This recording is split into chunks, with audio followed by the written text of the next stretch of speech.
काळजी घेणारा व्यक्ती हे माझ्यासाठी योग्य निवड असणार आणि माझी निवड मेघनाताई आहे। मैं मोहिगना के पीछे खड़ी हूँ और मुझे विश्वास है मुंडे जी का आशीर्वाद भी मेघना के लिए रहेगा।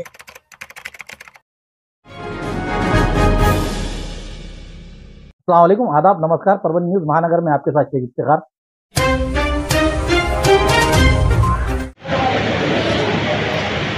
खरं तर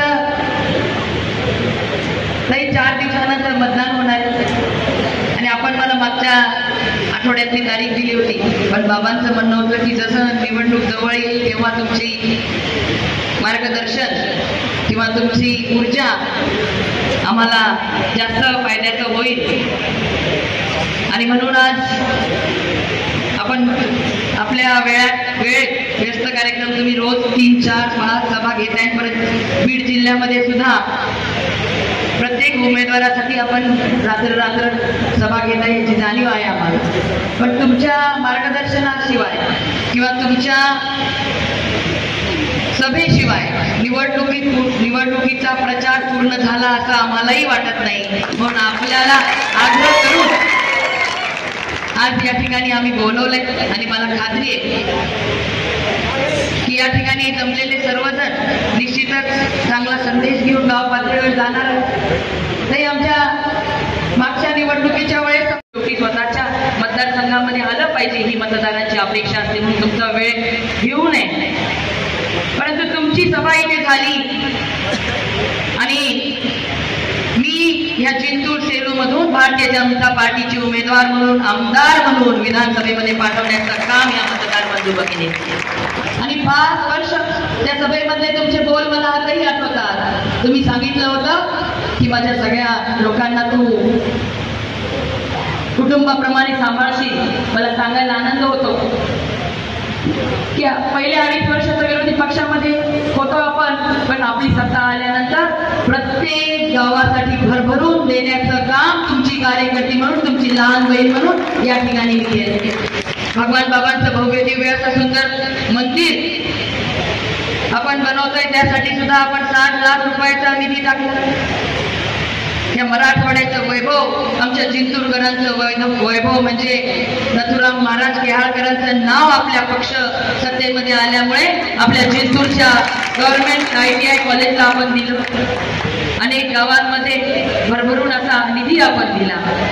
जे काही मला करता येईल ते करण्याचा मी प्रयत्न केला आणि पुढे सुद्धा संधी दिल्यानंतर त्या जिंतूर सेलूकरांच्यासाठी प्रत्येक शेतकऱ्याच्या बांधावरती पाणी न्यायचं, प्रत्येक शेतकऱ्याला फेन्सिंगसाठी विशेष डोंगराळ तालुका म्हणून मोहीम राबवायची, प्रत्येक गावामध्ये माझ्या तरुण बांधवांना उद्योजक बनवण्यासाठी फार्मर प्रोड्युसर कंपन्या स्थापन करून केंद्रातील मोदीजींच्या 5 लाख ते 5 करोड रुपयापर्यंतच्या वेगवेगळ्या योजनांच्या माध्यमातून गाव पातळीवर शेतमाल प्रक्रिया उद्योग या ठिकाणी मला उभे करायचे। या वर्षी मी 1,500 महिलांना लखपती निधी बनवू शकले, ती मला पुढच्या 5 वर्षामध्ये 25,000 महिलांना लखपती निधी बनवायचा। प्रत्येक शेतकऱ्याला 100% सोलार पंप द्यायचे। जे शेतकरी बांधव नाहीये त्यांच्यासाठी कामगार कल्याणच्या योजना चांगल्या पद्धतीने राबवायच्या। 12 बलुतेदारांसाठी विश्वकर्मा योजनेच्या अंतर्गत त्यांच्या उद्योगधंद्यांना बढावा मिळाला पाहिजे यासाठी काम करायचं। आणि विशेष म्हणजे ताई तुम्हाला मी सांगते, आज आपल्या लाडक्या बहिणी इतक्या खुश आहेत, समाधानी आहेत, प्रत्येकाच्या चेहऱ्यावर गावागावामध्ये मला गेल्यानंतर तो आनंद दिसतो, तो आत्मविश्वास दिसतो की पहिल्यांदा आपल्या राज्यामध्ये कोणीतरी आपल्या बहिणींची दखल घेतली, कुणीतरी त्यांना योग्य मानसन्मान दिला। पण त्यांची एकच मागणी आहे ताई की तिथे दारू बंदी करा, म्हणून पुढच्या टर्ममध्ये खास माझ्या जिंतूर सेलूच्या महिला भगिनींसाठी बघा किती जोराने टाळ्या वाजवत आहे, दारू बंदी करून जिंतूर सेलूमध्ये व्यसनमुक्ती केंद्र स्थापन करण्याचं माझं मानस आहे। देशातली मुलगी आहे, या देशातली स्त्री आहे की ज्या देशामध्ये अहिल्यादेवींसारख्या राज्यकर्त्या होऊन गेल्या, ज्या देशामध्ये झाशीच्या राणीसारख्या एका महिलेने इंग्रजांसोबत लढण्याचं धाडस ठेवलं. आज जिजाऊंच्या शिकवणीवरती काम करणाऱ्या, सावित्रीबाईंच्या शिकवणीवरती काम करणाऱ्या महिलांच्या सोबत. आणि मी पण बोर्डीकर, रामप्रसाद बोर्डीकरांची लेक आहे. यांनी अनेक प्रकार केले ताई मला की मी भिली पाहिजे, मी घाबरली पाहिजे, घरात बसली पाहिजे. पण मी पण रामप्रसाद बोर्डीकरांची लेक आहे आणि जिच्या सोबत ह्या सगळ्या लोकांचं प्रेम आहे, विश्वास आहे, त्यांच्या बळावर, त्यांच्या जीवावर. आणि ताईंसारखी माझी बहीण आहे. तुमचं काम करण्यासाठी, तुमची अडचण सोडवण्यासाठी कुठंच कमी पडणार नाही हा शब्द तुम्हाला इथं देते. तुमच्यासाठी रस्त्यावर उतरण्यासाठी ही मेघना बोर्डीकर कधीच कच खाणार नाही. त्यांनी किती पण बोलू द्या काही, पण तुम्हाला शंका आहे तुमच्या दिदीच्या कर्तृत्वावर? अरे महिलेच्या कर्तृत्वावर शंका उपस्थित करू नका. एकदा ठरवलं तर या भारताची स्त्री काय करू शकते हे तुम्हाला अनेक उदाहरणं देता येतील. पण हे असे उदाहरणं देत नाही. आणि काय करणार, एक विरोधक करण्याला की माझ्याकडे काही नाही म्हणायला, माझ्याकडे काही नाही. आणि 5 वर्षाची जनतेची सेवा केली असती, लोकांच्या अडीअडचणी सोडवल्या असत्या, जनतेमध्ये गेला असतात. राशनचा हप्ता, मटकेवाल्याचा हप्ता, दारूवाल्याचा हप्ता, रेतीवाल्याचा हप्ता घेतला नसता तर अशी रडण्याची वेळ आली नसती. आणि एक उमेदवार म्हणाले माझ्याकडे भरभरून पैसे आहेत. अरे बाबा, तुझे पैसे तुझ्याकडे राहू दे, माझ्याकडे काही नाही. माझ्याकडे प्रेम आहे, ह्या जनतेचं प्रेम आहे. त्यांनी बघितलंय 5 वर्षे ही मेघना दिदी त्यांच्या सेवेमध्ये इथे झटत होती आणि यापुढे सुद्धा झटत राहणार आहे. हा विश्वास प्रत्येकाच्या मनामध्ये आहे. म्हणून मी आज जास्त बोलत नाही, कारण काहींचं आपल्याला ऐकायचं. 5 वर्ष तुम्ही मला आमदार म्हणून इथे काम करण्याची संधी दिली, या पुढचे 5 वर्ष सुद्धा आमदार म्हणून तुमची सेवा करण्याची संधी तुम्ही द्यावी ही विनंती मी तुम्हाला या ठिकाणी करते. कधीही तुमच्यासाठी कुठं कमी पडणार नाही, खचणार नाही हा शब्द आपल्याला आज या ठिकाणी ताईंच्या समोर देते आणि थांबते. धन्यवाद. जय हिंद. उमेदवार मेघना ताई बोर्डीकर आणि त्यांच्या प्रचारार्थ मंचावर उपस्थित असलेले साहेबरावजी शास्त्री महाराज, तसेच आमचे सुरेशजी भुमरे युवा अध्यक्ष, लोकसभेचे विस्तारक प्रमोद कराड, तालुकाध्यक्ष गोविंद भिते, विधानसभा प्रमुख पंडित दराडे, मंचावर उपस्थित सर्व मान्यवर, सुयोग मुंडे, कांताबाई बुधवर, सुखदेव भांबळे, विकास जाधव, आत्माराम पवार, रामराव मुगे, अशोक बुधवन, माधव दराडे, विद्याताई चौधरी या जिंतूर सेलू मतदारसंघामध्ये आलेले आहेत. माझ्या महायुतीच्या उमेदवार ज्यांना मी मागच्याच निवडणुकीत माझी धाकटी बहीण म्हणलेला आहे, त्या मेघनाताई बोर्डीकर यांना तुम्ही सर्वांनी प्रचंड मतांनी विजयी करून आशीर्वाद देऊन विधानसभेमध्ये पाठवावं असं आवाहन करण्यासाठी निवडला. खरं तर या निवडणुकीमध्ये इतकी विचित्र परिस्थिती आहे, तशी तर मी मागच्या 3ही निवडणुकांमध्ये परिस्थिती पाहते. जेव्हा मी एखादी सभा घ्यायला जाते तेव्हा सभा घेण्यासाठी आग्रह असतो, पण सभा न घेण्यासाठी सुद्धा आग्रह असतो. काय लंबी चौडी आहे त्याच्यावर काय दिसायले ना.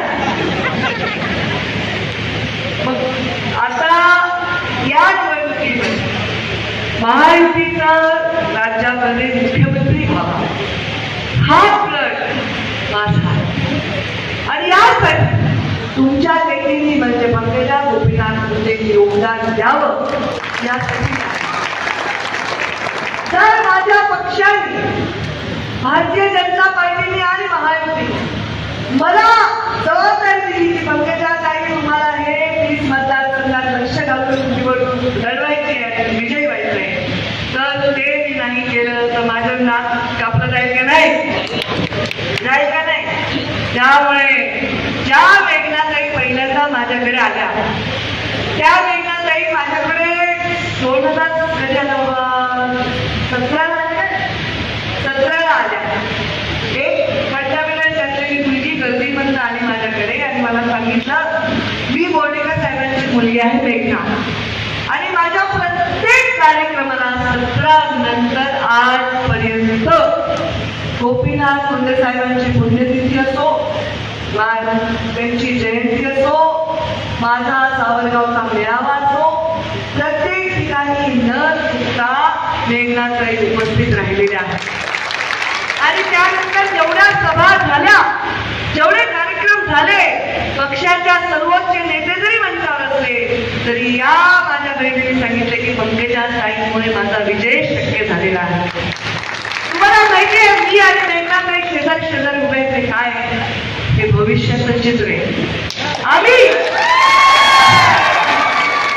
आम्ही आमच्या बाबाच्या लेखीत आहोत, पण आम्ही आमच्या बाबाचा वारसा सुद्धा चालवत आहोत. हे एक नवीन उदाहरण.